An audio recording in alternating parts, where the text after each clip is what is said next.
ان متنازع ترامیم کی بات نہیں کرتا جو کسی نے یا اپنی اکثریت کی بنیاد پر کرا دیے یا کسی ڈکٹیٹر نے کرا دیے۔ میں ان مثالوں کو مد نظر رکھوں گا جو ہمارے لیے آئیڈیل ہو سکتے ہیں اور جس کو ہم اپنے لیے ایک رہنما اصول کے طور پر اپنا سکتے ہیں۔ جیسے کہ میرے عزیز گرامی بلاول بھٹو صاحب نے اس کا ذکر بھی کیا اور میں بھی بڑے فراخ دلی کے ساتھ آج کی اس آئینی ترمیم کو آخری شکل دینے میں ان کی بھرپور کاوشوں کو خراج تحسین پیش کرتا ہوں۔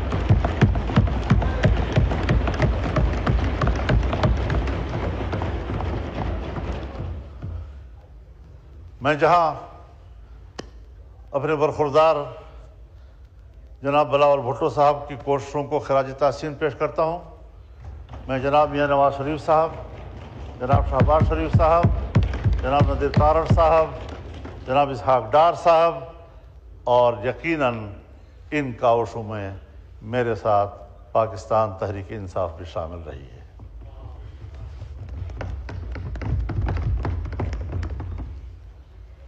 میں نے خود اس میں جو کردار ادا کیا، جو اللہ نے مجھے توفیق دی، میں نے اپنی بھرپور کوشش سے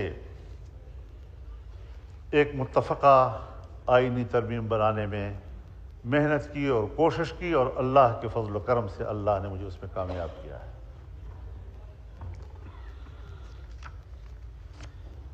جناب اسپیکر، جب آئین بن رہا تھا اس وقت کا سیاسی ماحول کیا تھا؟ ملک ٹوٹ چکا تھا۔ ملک کے ٹوٹنے پر سیاسی اختلافات تھے، کون ذمہ دار ہے اس کا؟ اور یہ کوئی معمولی حادثہ نہیں تھا۔ ہم فوری طور پر ایک باقاعدہ مستقل آئین نہیں بنا سکے، ہم ایک عبوری آئین کی طرف گئے اور کچھ عرصہ عبوری آئین حکمران تھا۔ ون ڈنو ٹوٹ گیا تھا، دو صوبوں میں نیشنل عوامی پارٹی اور جمعیت علماء اسلام کے اتحاد سے حکومتیں بنی اور دو صوبوں میں پنجاب اور سندھ میں پاکستان پیپلز پارٹی کی حکومت بنی۔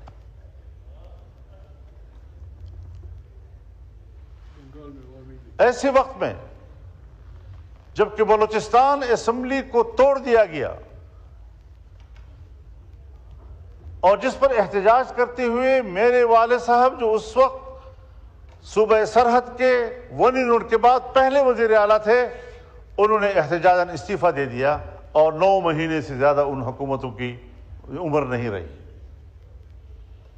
اب ظاہر ہے کہ یہی چیزیں سیاسی ماحول میں شدت پیدا کرتی ہیں اور اس شدت کے ماحول میں یہ تمام قیادت بیٹھی جس میں خان عبدالولی خان موجود تھے، جس میں میرے والد مولانا مفتی محمود موجود تھے،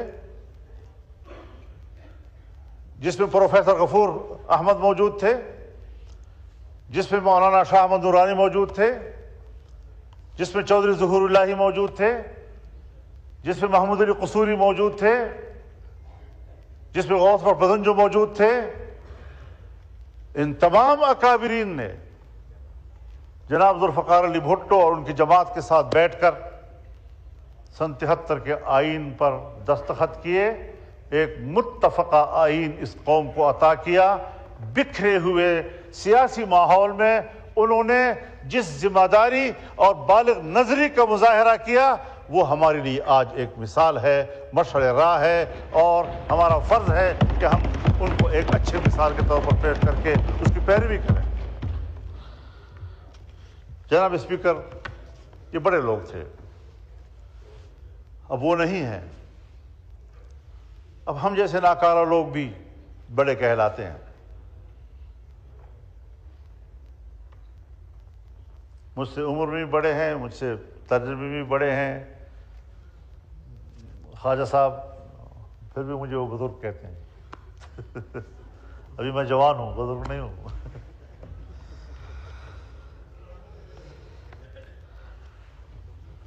لیکن جب 18ویں ترمیم کے لیے ہم بیٹھے تو جناب اسپیکر یہ بات ریکارڈ پر ہم 9 مہینے سے زیادہ عرصہ بیٹھے ہیں۔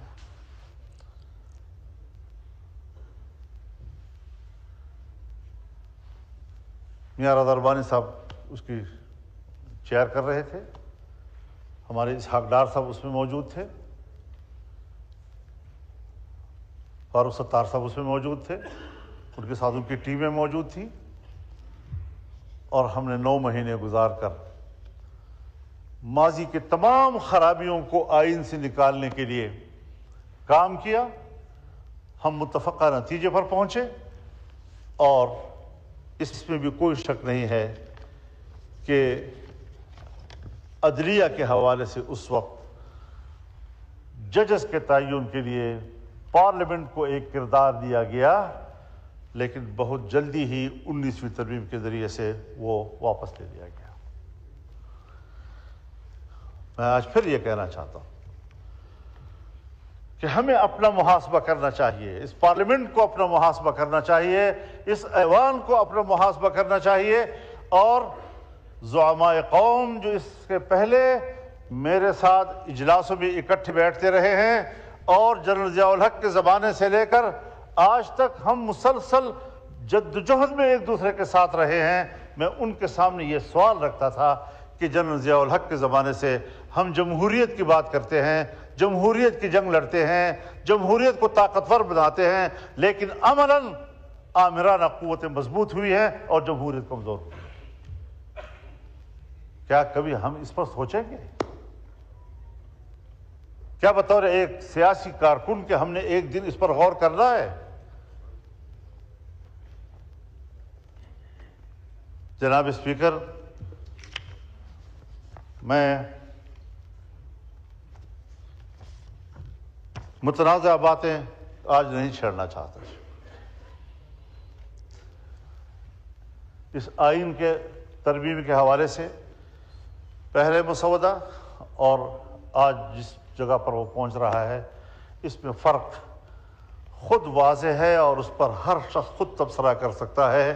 مجھے ضرورت نہیں ہے کہ میں اس پر تبصرے کروں۔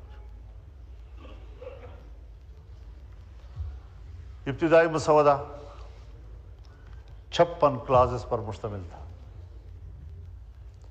اور جب اس کو حتمی شکل دی گئی تو یہ 22 کلازز کا ایک ترمیمی بل بنا ہے۔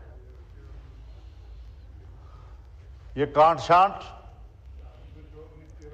یہ نظریاتی بنیادوں پر ہوئی، ایسی چیزیں اس میں موجود تھیں کہ جس میں ہم جمہوری لوگ، پارلیمانی لوگ جمہوریت کو مستحکم کرنے کے دعوے کے ساتھ جمہوریت کا قتل کر رہے تھے۔ معافی چاہتا ہوں، میں آپ کے ساتھ برابر کا شریک ہوں۔ خطائیں اگر ہماری ہیں وہ ایسی نہیں ہیں کہ ہم ایک دوسرے کو الزام دیتے رہیں۔ آج اگر پاکستان تحریک انصاف کے ساتھی شکایت کر رہے ہیں، ان کا لیڈر جیل میں اس حالت میں ہے، اور چونکہ کل ہی آپ ملاقات کر چکے ہیں، ملاقات کر کے بھی آئے ہیں، تو اس ملاقات کی فوری خبر جو ان کی طرف سے آئی وہ واقعی قابل قبول نہیں ہو سکتی۔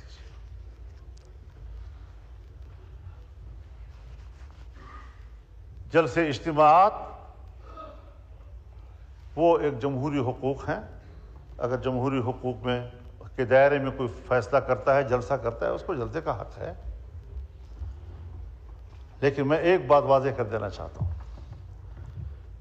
کہ اگر میاں نواز شریف صاحب پر ظلم ہوتا ہے، میاں شہباز شریف صاحب پر ظلم ہوتا ہے، آصف علی زرداری صاحب اور ان کی بہن کے ساتھ، ان کی جماعت کے سینئرز کے ساتھ زیادتی اور ظلم ہوتا ہے، اور میں ان کے ساتھ شانہ بشانہ کھڑا ہوں، ان کے خلاف ہونے والے ہر قدم پر میں نے فرنٹ لائن پر لڑائی لڑی ہے۔ اگر میں اس وقت آپ کے اوپر ہونے والے مظالم میں آپ کے شانہ بشانہ تھا تو میں آج بھی عمران خان پر ہونے والی سختیوں کی مذمت کروں گا۔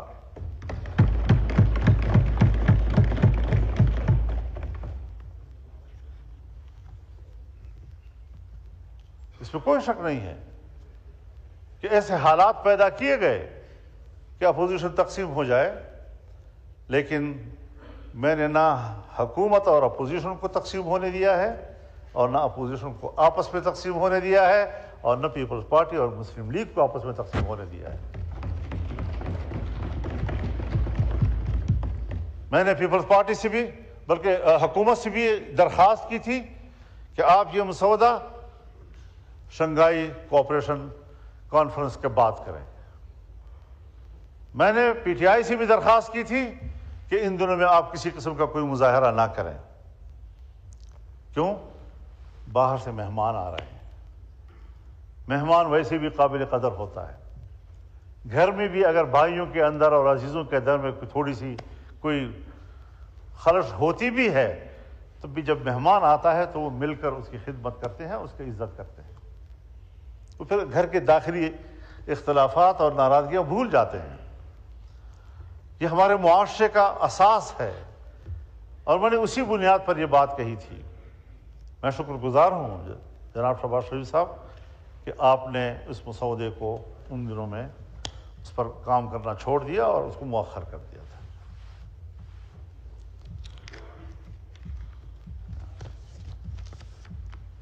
ان کاوشوں سے اور ان تبدیلیوں سے اس آئینی ترمیم کا جو مفہوم اور جس کا تصور تھا وہ مکمل تبدیل ہو گیا۔ ابتدائی مسودے کا تصور بالکل مختلف تھا اور اب جو چیز ہم پاس کر رہے ہیں اس کا تصور اس سے بالکل مختلف ہے، اور اس صورت میں ہمیں کسی قیمت پر قابل قبول نہیں تھا، اور آج ہم متفقہ طور پر اس کو دستاویز بنا کر اسمبلی سے پاس کرانا چاہتے ہیں، پارلیمنٹ سے پاس کرانا چاہتے ہیں۔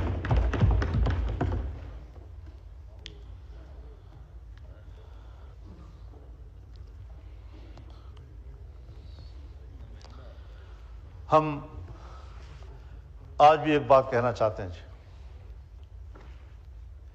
کہ عدالت کی تشکیل کے حوالے سے ہر چند کہ میں نے ایک آئینی عدالت کی بات کی تھی، لیکن